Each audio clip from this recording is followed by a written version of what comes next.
بسم اللہ الرحمن الرحیم۔ السلام علیکم ناظرین اکرام، آج 3 دسمبر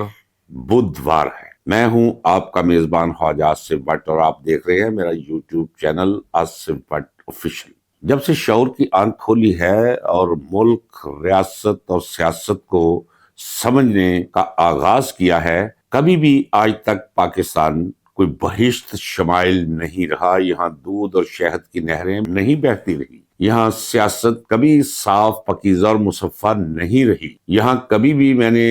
جمہوری اصولوں پر 100% کاربند رہتے ہوئے کسی حکمران یا حکومت کو نہیں دیکھا، مگر جو رذالت، جو خباثت، جو ظلم، جو بے حیائی اب میں نے دیکھی ہے، میں اس کا کبھی تصور بھی نہیں کر سکتا تھا۔ اگرچہ سیاستدان یا سیاست پر گفتگو کرنے والے مبصرین، تجزیہ نگار کوئی فرشتہ شمائل لوگ نہیں ہوا کرتے، لیکن اتنے ارذل، اتنے اسفل، اتنے کمینے، اتنے چھوٹے، اتنے گھٹیا میں کبھی تصور بھی نہیں کر سکتا کہ مجھے ایسے لوگوں سے پالا پڑے گا۔ تقریباً 1 مہینے کے تعطل کے بعد عمران خان کی ملاقات ان کی بہن عظمیٰ خان سے کرائی گئی ہے۔ جہاں ایک طرف مبصرین اور تجزیہ نگاروں نے عجیب و غریب قسم کی تھیریز پیش کرنی شروع کر دی ہے اس ملاقات ہو جانے کے واقعہ پر، وہیں حکومت جب میں کہتا ہوں تو 47 نمبر گدوں کی حکومت کے ساتھ وابستہ لوگ یا ان کے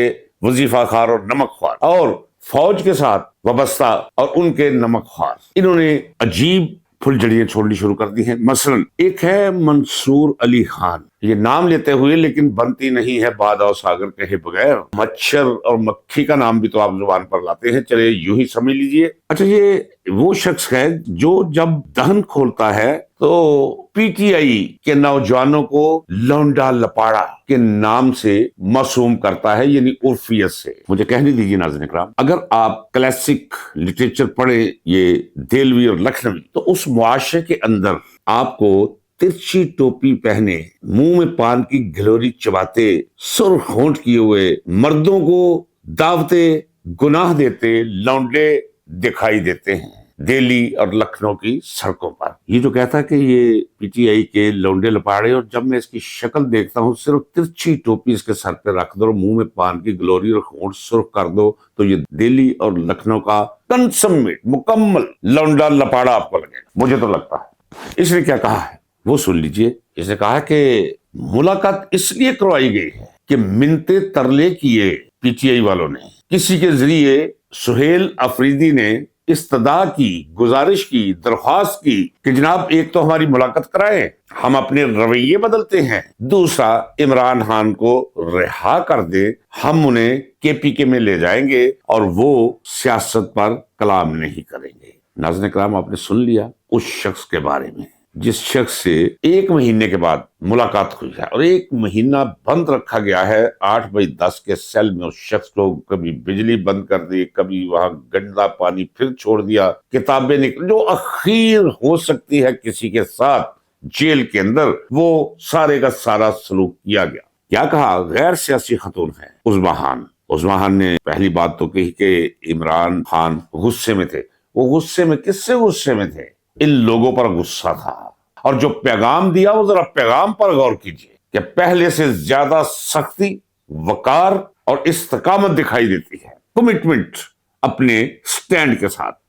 اور یہ لوگ اگر کہیں ملاقات کیوں ہوئی، کل میں اشارتاً بتا چکا ہوں، آج میں آپ کو بتا دیتا ہوں وضاحت کے ساتھ، اور اس دعوے کے ساتھ کہ اس کی کوئی دلیل کے ساتھ تردید کر کے مجھے دکھا دیں کہ یہ ملاقات کیوں ہوئی۔ بہت سی کانسپریسی تھیریز، بہت سے تصوراتی دلائل وہ دیے جا رہے ہیں، لیکن حقیقت میں آپ کو مکمل ذمہ داری کے ساتھ بتا دیتا ہوں کہ یہ ملاقات کیوں ہوئی۔ لیکن ذرا ادھر آئیے۔ عمران خان 1 نہیں 10 دفعہ اپنی جان دے دے گا،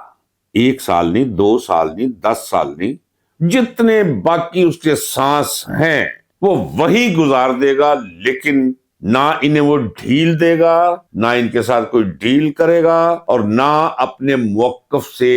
سرے منہ انحراف کرے گا۔ میں پہلے کہہ چکا ہوں کہ وہ فزیکل حدود سے، حدود وقت سے ورا ہو چکا ہے۔ اس کا وجود حقی، اس کا بدن مادی، وہ دکھائی تو دیتا ہے، لیکن اس کی روح، اس بدن کے اندر نہیں وہ روح اعلیٰ سے متصل ہم کلام رہتی، وہ بھول چکا ہے یہ جسم کیا ہے، یہ 8x10 کا سیل کسے کہتے ہیں، یا کوئی محل بنا رہا کسے کہتے ہیں، نہیں، وہ ان دنیاؤں کا بندہ ہی نہیں رہا، لہذا اس سے توقع کرنا کہ وہ ان مصائب سے گھبرا کر، یہ تو لوگ ہیں انہیں کوئی 6 گھنٹے کے لیے بند کرے نا، یہ جتنے آپ کو طاقتور نظر آتے ہیں یہ چیخیں نکال دیں اپنی، اندر سے مر جائیے، وہ اندر سے روز روز زندہ تو وہ تھا ہی، لیکن وہ زندہ تر ہوتا چلا جا رہا ہے، لہذا اس سے توقع کرنا کہ، اور یا کسی کی یہ جرت، یہ سہیل افریدی بھی جرت نہیں کر سکتا کہ ایسی استدعا کرے یا ایسی گفتگو کرے، وہ تو گفتگو کرنے کے لیے تیار نہیں ہے ان کے ساتھ، یہ سارے کا سارا کوشش کر رہے ہیں غلاظت پھیلانے کی، کنفیوژن پھیلانے کی، اور اپنی سبکی کو چھپانے کی۔ یہ ملاقات کیوں نہیں کرائیں؟ اور وہ فیصل واڈا نے کہا ہے کہ جناب دیکھا نا، میں نے کہا تھا کہ آپ 2 قدم پیچھے ہٹیں گے تو آپ کی ملاقات ہوگی، اس کی ذرا شکل دیکھیں، ان ہیومن فیس ہو چکا ہے اس کا، وہ سکرین پر اگر آئے تو بدبو کہ بھبوکے اٹھتے ہیں، محسوس ہوتے ہیں روحانی سطح پر، اور یہ اپنے آپ کو، میں تو دم چھلا بھی اسے تسلیم نہیں کرتا ہوں۔ بعض لوگ اپنا تعلق ثابت کرنے کے لیے، میں نے دیکھا ہے بہت سے ایسے کریکٹر میری نظر سے گزرے ہیں، ابھی جب میں اس پہ یہ گفتگو کر رہا ہوں تو بہت سے چہرے میری نظروں کے سامنے پھر گئے ہیں کہ جن کا تعلق کوئی نہیں تھا، لیکن وہ ظاہر کرتے رہے کہ ہمارے بڑے گہرے تعلقات فوج کے ساتھ۔ اسی ناظرین کرام یہ ذہن میں رہے کہ نہ تو یہ ملاقات ہوئی ہے کوئی 2 قدم پیچھے جانے کی وجہ سے، اور نہ یہ ملاقات ہوئی ہے کسی کے ساتھ گفت و شنید کے حوالے سے، اور نہ ہی یہ اس میں تو تعلق ہی کوئی نہیں ہے، یہ نواز کا خاندان۔ میں دیکھ رہا ہوں کچھ لوگ کہہ رہے ہیں کہ دیکھا جی عمران خان نے نواز شریف کو بھی کھڑا کر دیا، وہ کھڑا ہونے والا نہیں ہے بابا،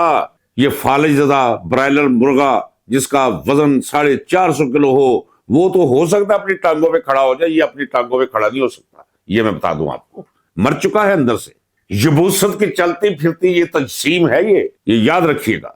نہ یہ فوج نے ملاقات کروائی ہے اپنی مرضی سے، اور نہ ہی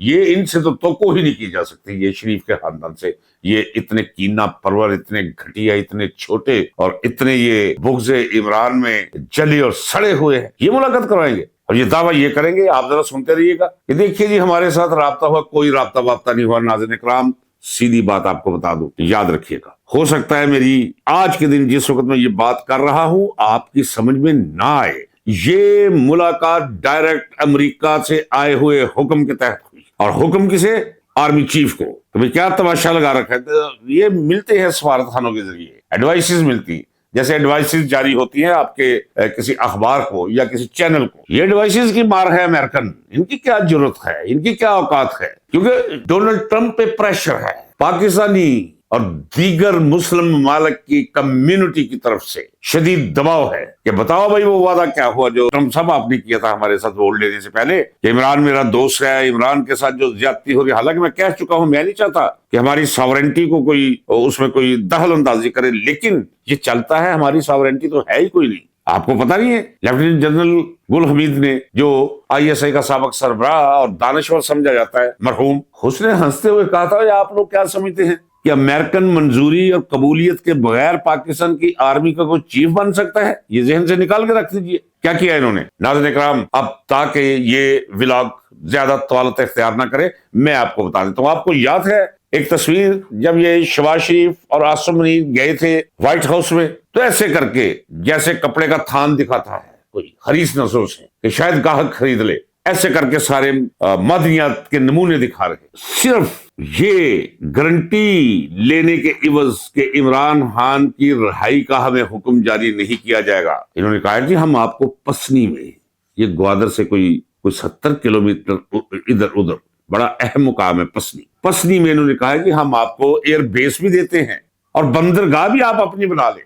اب پسنی کیا ہے؟ یعنی پسنی میں بیٹھ کے آپ چین پہ بھی نظر رکھ سکیں، آپ روس پہ بھی نظر رکھ سکیں، آپ سینٹرل ایشین سٹیٹس پر بھی نظر رکھ سکیں، آپ خلیجی ریاستوں میں اپنا اثر بڑھا سکیں، آپ ایران کو بھی ذرا اپنی نظر میں رکھ سکیں۔ اور انہوں نے یہاں تک کہا ہے کہ جناب جہاں جہاں سے معدنیات نکلتی ہے وہاں ریلوے ٹریک بچھا کر دیں گے ہم آپ کو، تاکہ وہاں سے بھرے ہمارے معدنیات، لے آئے پسنی بندرگاہ پر اور پھر لے جائیں جہاں جی چاہے، ہماری جان بخشی کروائیے بس عمران خان سے۔ ناظرین اکرام یہ جو کچھ میں آپ سے کہہ رہا ہوں میں مکمل ذمہ داری سے کہہ رہا ہوں۔ انہوں نے کہا ہے ٹرمپ کو کہ جناب آپ افغانستان میں جو کچھ چاہتے ہیں ہم آپ کے لیے کرنے کے لیے تیار ہیں۔ آپ نے دیکھ لیا اس کی توجہ اپنی طرف مبذول کروانے کے لیے یہ جان بوجھ کر بلا وجہ للکار رہے ہیں افغانستان کو، دشنام ترازیوں میں لگے ہوئے، الزامات میں لگے ہوئے۔ یہ تو چھوڑیے، انہوں نے کابل تک حملہ کر کے امریکہ کی توجہ حاصل کرنے کے لیے جناب ہم اس قابل ہیں، کون سی القاعدہ، کون سے طالبان، کون سی افغان گورنمنٹ، ہم آپ کے ساتھ ہیں۔ یہ غزہ میں یہ کہتے ہیں جو مرضی کروا لو، کیا میں امن کے نام پر یہ وہاں فوج بھیجنے کے لیے تیار ہے۔ وہ فوج کیا کرے گی؟ جو ٹرمپ کا منصوبہ ہے، جس کا وہ اظہار کر چکا ہے کہ حماس کو غیر مسلح کیا جائے۔ غیر مسلح کیسے کیا جاتا ہے؟ حماس لا کر ہتھیار پھینکے گی اپنے، کہ جس دن سے مصر میں معاہدہ ہوا ہے اس دن سے لے کر آج کے دن تک کوئی دن ایسا نہیں گیا کہ اسرائیلی فورسز نے بچوں، بوڑھوں، جوانوں، عورتوں پہ ہوائی اور زمینی حملے نہ کیے ہوں اور ان کا خون نہ بہایا۔ یہ تو وہاں بھی جانے کے لیے بالکل تیار ہے۔ تیار کیا، یہ سب کچھ طے پا چکا ہے۔ اور یہ جو کچھ میں نے بیان کیا، یہ کوئی میں اپنی طرف سے نہیں کر رہا ہوں، یہ فائنینشل ٹائمز میں جا کے اٹھا لے، گوگل پہ چلے جائیں، ان کا تو دعویٰ ہے کہ یہ پورے کا پورا ڈرافٹ ہمارے پاس موجود ہے جو آفرز کی ہیں انہوں نے ٹرمپ کو۔ کس لیے؟ صرف عمران خان سے بچنے کے لیے۔ اتنا خوف ہے عمران خان کا۔ اور کل میں آپ کو بتا چکا ہوں کہ اب ایک نئی سازش انہوں نے شروع کی ہوئی ہے، چونکہ عوام اسی جگہ پہ کھڑے ہیں، 90% نہیں، مجھے کہنے دیجئے 95% عوام عمران خان کے ساتھ۔ جو میں کہتا ہوں، میں اپنے ہر قدم پہ میں نے ایک پیمانہ لگایا ہوتا ہے، زندگی کے ہر دائرے سے وابستہ شخص اور اشخاص کی رائے میں لیتا ہوں۔ 95% لوگ عمران خان کے ساتھ کھڑے ہیں، اور صدمہ یہ ہے کہ اتنا کچھ کر لینے کے باوجود بھی عوام ٹس سے مس نہیں ہو رہے۔ انہوں نے کہا یہ تو جوکر ہے، یہ شہباز شریف ایک مذاق ہے، ایک قرض ہے، ایک لعنت ہے آسمانی اس ملک پر، اور یہ وہ بھی سمجھ چکے ہیں۔ اب وہ چہرہ بدلنے کی طرف جا رہے ہیں، یاد رکھیے، لیکن ایسا ہوگا نہیں، اس سے پہلے اور بہت کچھ ہو جائے گا۔ جب نواز شریف کو نیلسن منڈیلا بنا کر لوگوں کو یقین دلا کر کہ جناب یہ تو بڑا حریت پسند ہے، یہ تو فوجی اقتدار کے خلاف ہے، اور میں دیکھ رہا ہوں کہ اچھے بلے سمجھدار لوگ، پڑھے لکھے لوگ، وہ بھی جھل میں آ گئے کہ نہیں جی دراڑ پڑ گئی جی، فوج کے اور ان کے درمیان دراڑ نہیں پڑے گی، دونوں کی جان خطرے میں ہے۔ یہ کیسے ہو سکتا ہے ناظرین اکرام؟ ان دونوں کے سر پہ ایک ہی تلوار لٹک رہی، وہ جب بھی گرے گی کسی اکیلے پہ نہیں گرے گی۔ ناظرین اکرام، اس سے قبل کہ یہ ولاگ مزید طوالت پکڑ جائے، کیونکہ دوستوں کی رائے رہتی ہے کہ میں ولاگ ذرا لینتھ میں چھوٹا کیا کروں، بڑی عزت اور توقیر میں اپنے دل کے اندر محسوس کرتا ہوں جو میرے ولاگ سنتے ہیں اور کمنٹس کرتے ہیں، لہذا اجازت دیجیے، ملتے ہیں اگلے ولاگ میں۔ اللہ حافظ، پاکستان پائندہ باد۔